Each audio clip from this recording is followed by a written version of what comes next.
Hello, Sam fans. So we're back. Usually on Wednesdays, we have this Facebook Live broadcast, and we bring people to talk about music therapy, about art therapy, and about many other different topics. So if you're able to join us, welcome, and hopefully you're able to learn a little bit. You can ask questions, you can make comments, and so on. And also let us know if there are any issues with the video or the audio. Definitely let us know in the comments and we'll work on it. But today we have uh, Marlen Rodriguez Wolf, and she is a music therapist and the director of outreach for the Ukulele Kids Club. So we'll be talking a little bit about her, a little bit about what the Ukulele Kids Club is, and just music therapy in general. So thank you for joining us. Now, can can we start just maybe with you telling us a bit about yourself? So where did you study and what have you done in music therapy so far? Sure. So my name is Marlen Rodriguez Wolf, and I am originally from Dominican Republic.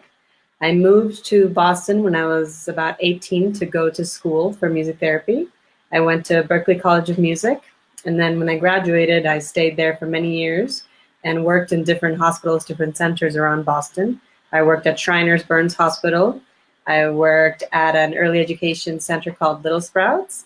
And after living there for 8 years, I moved to Miami to do my master's in music therapy at the University of Miami. And then after I completed that, I started a program for the University of Miami's Cancer Center called Sylvester Comprehensive Cancer Center. And I worked there for about 4 years before moving to Mexico, to Querétaro, Mexico, with my family, where I'm currently residing. I started collaborating with the Ukuleles Kids Club as a recipient of the ukuleles. So when they first got started, I was one of their first sites that they sent ukuleles to, and that was when I was at the University of Miami at Sylvester. So I had been receiving donations from them for a few years before moving to Mexico, and then Corey basically asking me to help out with the outreach component.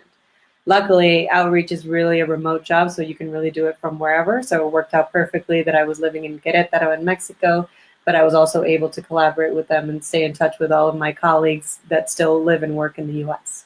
Yeah, that's great. And fun fact, I'm actually from Querétaro, where Marlen is Such a now. small world. I can't Yeah, believe it. it's pretty crazy. Um, yeah, another fun fact. So she's in Mexico, and I'm actually now in Switzerland, traveling a bit. So we're just all over the place. We're so global. And that's the Yeah, good thing about my job with the Ukuleles Kids Club is that really our goal is to be able to expand globally someday. You know, we really started out with the US and just supporting music therapy programs and hospitals in the US, but we just kept getting requests and people wanting to get the donations to their countries, or it was people like me that had been trained in the US but then moved back to their country and wanted to be able to bring these instruments to their patients back home. So little by little, we've just been trying to expand to many different countries. And for sure. originally I started off with just helping the UKC expand into Latin America, because as you know, there's 20 out of the 26 countries in our continent are Spanish-speaking Latin countries. Mhm. So there was a huge, music therapy practice and presence in those countries that we just weren't really reaching. Yeah. So little by little, we're going to see where and which countries the UKC ends up in. Yeah, for sure. And now that we started talking about it, let's just go back and just talk about the actual mission and what the Ukulele Kids Club is. So the Ukuleles Kids Club is a nonprofit whose mission is to support music therapy programs by donating ukuleles that the therapist can give to the patients to utilize during their treatment, and then once they go home, to take them home with them. It's really unique in terms of the gifting component and the fact that it's just ukuleles. Some other nonprofits donate monetary funds or any kind of different instrument that the music therapist requests, But we focus solely on ukuleles because we feel that they're extremely portable, they're extremely easy to use, and they're kid friendly. So there's a very short habituation period with them. That means that the child can really start playing and start getting the benefits of music making fairly quickly, which doesn't really happen when you think about other instruments like the trumpet or the piano or the guitar. Sometimes it takes a little bit longer to be able to acquire those skills, to be able to get the therapeutic benefit of it. So the ukuleles for us are perfect because of all of those things that I just mentioned. Yeah, for sure, that's great. And for us, I mean, that's also why I don't remember when I found out about the Ukulele Kids Club, but I remember that when I did, I saw a lot of overlap between the Ukulele Kids Club and Sam's Fans and our mission. And we do buy different musical instruments for the hospitals, but we also have a little bit of a monthly ukulele program Mm-hmm. that people can sign up, and then with their donations, we buy ukuleles. So That's awesome. yeah. Um, Now I remember watching a TED Talk by Corey. So the founder, his name is Corey Bergman, right? Mm-hmm. And I remember watching the TED Talk, and it was really moving, and it also reminded me a bit about the overlap between his story and the story of Nick McCarthy, who started Sense. Um, Now I know that you prefer for Corey to talk for himself, but can you maybe tell us a bit about when he started the organization, and yeah, just kind of where is he now, and if he's still kind of under leadership of bringing ukuleles to as many hospitals as possible. Well, Corey started this dream a few years ago. I want to say going on almost 5, 7 years. I want to say, and it really, as you saw in the TED Talk, stemmed from a personal tragedy of losing his son. Mm-hmm. And so, oftentimes, you'll see that when parents are confronted with that, deep amount of grief and trauma, it motivates a lot of them into wanting to help others going through the same situation. So Corey has always been an avid musician, and he's a great guitar player, and he jams with his bands, and he's always been a musician. And he started by going into hospitals wanting to play for the kids and wanting to play with children because that's what he felt that he could immediately do without having to wait. But the more that he interacted with people in the hospitals, the more he saw. He learned about music therapy, and he learned about how there's a whole other level of being able to help children with music. So it's very, helpful and therapeutic to be able to hear music in a live setting, especially in a hospital setting, and especially if you're a child. So he started with that, wanting to just help however he could. Eventually, he was contacted by our manufacturer, Cloud Music, which is based out of China, and they saw what he was doing in a very grassroots effort to kind of just help however he could, and they offered him their support, from China. So once he paired up with Ivy in Cloud Music, who is our manufacturer in China, they manufacture all of our ukuleles. Then he was able to really make this a bigger mission of sending these instruments that are manufactured there to the hospitals and to the hands of music therapists. Because he realized that by partnering with music therapists, the instruments would be properly utilized and the children would get more benefit from them than if it's just somebody going and playing music and then that's where the interaction ends. Yeah. If he associated the ukuleles with a therapeutic session, then he knows that it would really be changing the trajectory of how that child utilizes music versus just being able to hear somebody else playing music for them. So he is a musician. He never did music therapy as a career, but I feel like he should have because it's really been his calling to support us as music therapists and support our programs because he was able to live those benefits by being in the hospital and seeing those things for himself. Unfortunately, I think that he never got to experience that when his son had treatment. So he's trying to change the narrative a little bit for other parents that are in the same situation. Yeah, that's great.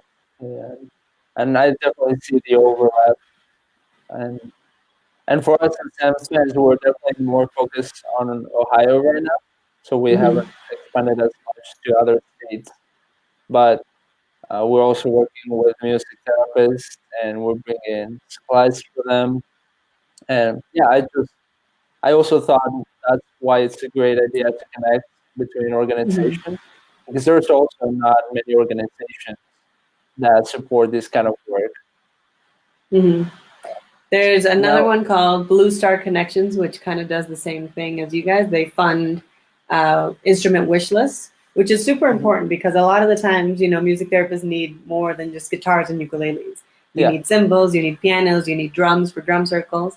So you need to be able to have multiple organizations that, okay, if I can get my ukuleles from the UKC and I can get my drums from Sam's Fans and maybe Blue Star Connection can help me with a guitar, then music therapists are in a good situation. right. Because luckily we have those options, but sadly we also know that sometimes our budgets aren't a super priority for a lot of healthcare settings. Yeah. Now I will So it's say, important. I will say, and I was also curious about this for the Ukulele Kids Club. So for us as Sam's fans, we buy the supplies for the therapist, but I would say that most of the funding goes to pay the salaries of music therapists at the hospitals, right? So we're more focused on helping these programs get started, and then help pay for the therapist to be employed. And I was also curious about the Ukulele Kids Club. So you have the ukuleles that you give to the therapist, but is there another way that you also support the music therapy program?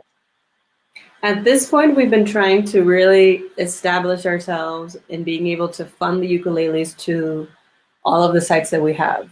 We currently have over 250 sites, most of them being in the US. So we try to send out 6 to 10 ukuleles at a time. So as you can imagine, that for 250 sites, it can get pretty costly.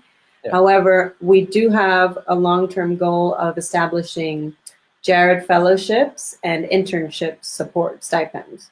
So Jared is Corey's son, is really the motivating factor behind this, because we know that if there's no music therapist at the hospital, no matter how many ukuleles we send, it's not going to make a really big impact. And sometimes the music therapists need more support than just the instrument. Like you said, they need program funding for salaries or for making part-time positions into full-time positions. So we're attempting to fundraise and to create the structure to be able to effectively support that in terms of the fellowships. But we don't want to just jump in and do it inappropriately. We want to take our time with it and make sure that we're doing it correctly. So as of right now, we have 1 or 2 fellowships, but to grow that, it's going to take a little bit of time. Yeah, for sure. Yeah, and like you said, I like how we can sort of complement each other, right? So you have send in the ukuleles, and then another organization is helping with salaries and so on, and we can all build up together. So you guys support positions in Ohio? Yes, we are currently at 5 hospitals. It's Nationwide Children's, Cincinnati, Cleveland, Dayton, and Akron. And is it full-time positions or part-time? It's so we actually have music therapists and art therapists that we support, and I'm not sure if any of them is actually full time supported by us. I think some of them might be full time, but it's part of it coming from Sam's Fans and part of it coming from the hospital. Like for example, there's a music therapist at Dayton. We started supporting her. She was the first music therapist at the hospital, and moving on, the hospital is actually fund her position. So our funding is gonna go to a new music therapist. Yeah, exactly. And I think that our mission is the same, to be able to support the hospital initially and have them do 50 and 50, for example, or any kind of like matching agreement that the organizations can come up with. But to be able to be sustainable, the hospital needs to be able to see the benefit of it and want to be able to invest in it. Because as you know, for a nonprofit like us to be able to permanently fund a position is not very sustainable. So it's usually about, getting the music therapist in there, getting them enough hours for them to show the value of the service to the hospital, and then hopefully the hospital having enough buy-in to be able to take over funding from either their own fundraising efforts or their internal budgets. Yeah, for sure. Yeah, and it's the same. We have the same idea in mind. Mm-hmm. Great. Now, also, do you know how many ukuleles you have given out so far? Up to date, I think we're up to 7,000. So that's 7,000 possibly plus children that have a little ukulele in their house, and hopefully they're playing it every day or playing it every few once a week or something. Yeah. But from my own experience as a music therapist, giving out the ukuleles, I really found that if you're strategic about who you gift them to, and if you instill in the children that this is really not a toy and this is really something that can be a lifelong partner, then that's when you can really see their lives change as a result of this gift. I've had many patients that have decided to go into music or go into music therapy because of the interactions that we had that were based around the ukulele. Because a lot of the times, you'll have sessions with patients, and when the session ends, then all the instruments go away and they go back to their instrumentless house. And so it's hard to translate the therapeutic benefit of the session back home when they don't really have a lot of carryover into the musical world, into their house. Yeah. So because that is avoided with the ukuleles, because the children are able to translate the things that we do in the session into their home at 3 p.m. in the afternoon or at 11 p.m. at night, whenever they want to, that's when you really start to see a change in how the children behave and in their trajectory in their lives. Yeah. So that's why I feel like it's really, really important that we continue to gift these to the children, that they can take them home with them. And so, like I said, we're up to 7,000, and our goal is endless. Yeah. As long as Ivy keeps making them in China, we can keep sending them out. Right, for sure. That's great. Yeah, I think what you say is totally true. And we have a couple of testimonies on our website. So our followers, our supporters, they know a little bit of it. We have a blog post on our website. But I think it's also nice for anybody watching that another organization is also giving these ukuleles up to 7,000, and how they can actually have a great impact in the lives of many kids. Mm-hmm. I mean, our goal is really not just to have the children have a better stay at the hospital or better treatment outcomes, or for them to cope with the hospitalization, but again, to have this translate back into their micro or like ecosystem of their family, and then ultimately into their community. Because we feel like once you tackle one individual, then that has a ripple effect into positivity, into other aspects of existence. So if we're able to have this child engage in music making as opposed to going out and not really having any positive creative outlets, then we're able to have him talk to his friend and start a band, and then they start making music, and then it's, like I said, it's a ripple effect that just betters our societies in general. Yeah. So that's why I'm personally was very passionate about expanding into Latin America, because our cultures are so musical to begin with. And most cultures are musical if you think about it. We all have our own folk music, our own form of music making. It's just about getting the music making behavior happening as early as possible and with as many people as possible to be able to have really long lasting effects. So we're super happy to be able to do that. Yeah, definitely.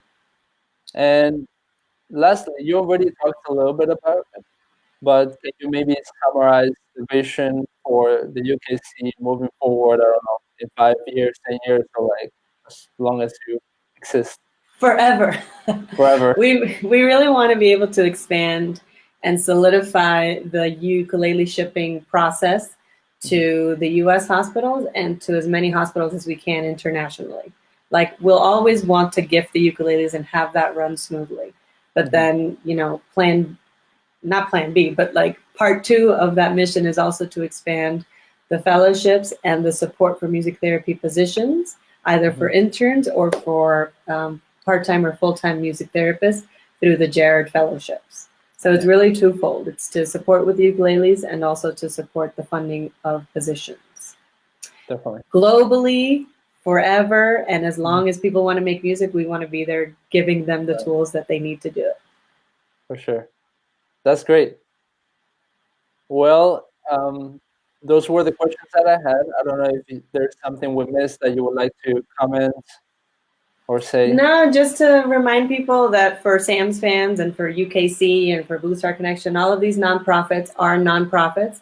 So we run solely on donations. So if you ever are thinking that you want to do an inkling to any kind of donation, please consider your music nonprofits first. And for us, it's very easy to go online, the ukc.org/donations, and you can make any small donation that will go towards funding our programs. Our manufacturers in China are also kind enough to be able to offer us a buy one, gift one program. So if you go on our website and you purchase one of our ukuleles, not through a donation, but through a purchase, then our manufacturer in China will gift one of those ukuleles to another child in need. Mm-hmm. So it's various forms of ways that you can get involved and you can help fund these nonprofits that really we don't really utilize a lot of it towards our administrative costs. We really want to keep most of it for the patients and for the therapists. So I would encourage everybody to go and donate to any of us, to SAMS fans, to UKC, to anybody. Yeah, I agree. And that's all. So there is a website, so you can go check it out. You can also like them on Facebook. And I think the more we connect between the different organizations and the different music therapists, art therapists, the stronger of the case we can build, so that hospitals offer more music therapy, more art therapy, and also so that the people are informed and that they know that this actually helps and it has an impact. And if you ever wondered what music therapy or art therapy sessions look like, then just follow us on social media and you'll be able to see lots of videos, lots of testimonies, lots of stories that, are going to really clarify why what we're doing is important and should be important to everybody, really. Yes, for sure. And I would hope that our supporters are music and art therapy experts by now. But yes, for sure, the more you learn about it, the more you fall in love with it. And again, also with these weekly broadcasts, feel free to join us, usually at 3 p.m. And we'll be talking to music therapists, art therapists, and all kinds of people. Next week, I'm forgetting who we have next week, but we have some exciting people coming. Do you know Kenneth Agan? Mm-hmm. He's going to be joining another music therapist. But so anybody watching, just join us on Wednesdays, follow the UKC, and just stay tuned. And, bye, everybody. Thanks for joining us. See you later. Okay. Bye.